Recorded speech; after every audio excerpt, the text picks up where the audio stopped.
নমস্কার, ফ্রাইডে নাইটসে আপনাদের সকলের স্বাগত। আমাদের আজকের নিবেদন তপতী রায়ের লেখা শান্তশিষ্ট ভদ্রলোক। আমরা এই গল্পটি পেয়েছি নবনীল প্রকাশনী থেকে প্রকাশিত বর্ষবরণ 1431 সংখ্যা থেকে। তাহলে চলুন শুরু করা যাক আমাদের আজকের নিবেদন। কলিং বেলটা বেজে উঠল। দরজা খুলতে একমুখ হাসি নিয়ে একটি মেয়ে বলে উঠল, আমি নতুন কাজের মেয়ে নিরুপমা। রাজেনবাবুর মনে হলো কোথায় যেন দেখেছেন। হাতে এক কাপ চা নিয়ে নিরুপমা মাটিতে বসে পড়ল। কৌতূহলবশত রাজেনবাবু তাকে জিজ্ঞাসা করলেন, তা বাড়ি থেকে কে আছে? আমি আর মা, দিনে কাজ রাতে কলেজ। মার ইচ্ছে আমি পড়াশোনা শিখে ভদ্রলোক হই। বাবা একজন ভদ্রলোক ছিলেন।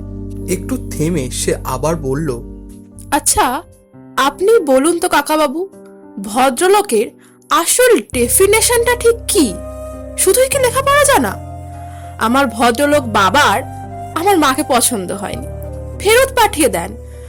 তখন আমি 3 মাসে মায়ের পেটে। মায়ের বয়স তখন 16।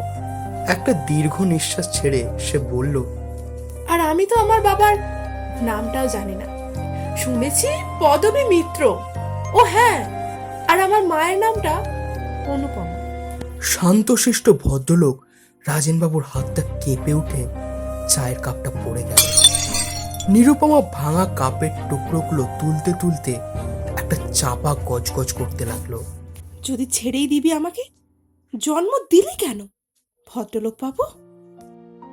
শেষ হলো আমাদের আজকের নিবেদন তপতী রায়ের লেখা শান্তশিষ্ট ভদ্রলোক। কথকের ভূমিকায় ছিল অয়নবর, নিরুপমার ভূমিকায় ছিল সৌমিলি দাস এবং রাজেনবাবুর ভূমিকায় ছিলাম আমি, অভিক দত্ত। এইরকম আরো আকর্ষণীয় গল্প শুনতে নজর রাখুন ফ্রাইডে নাইটসে।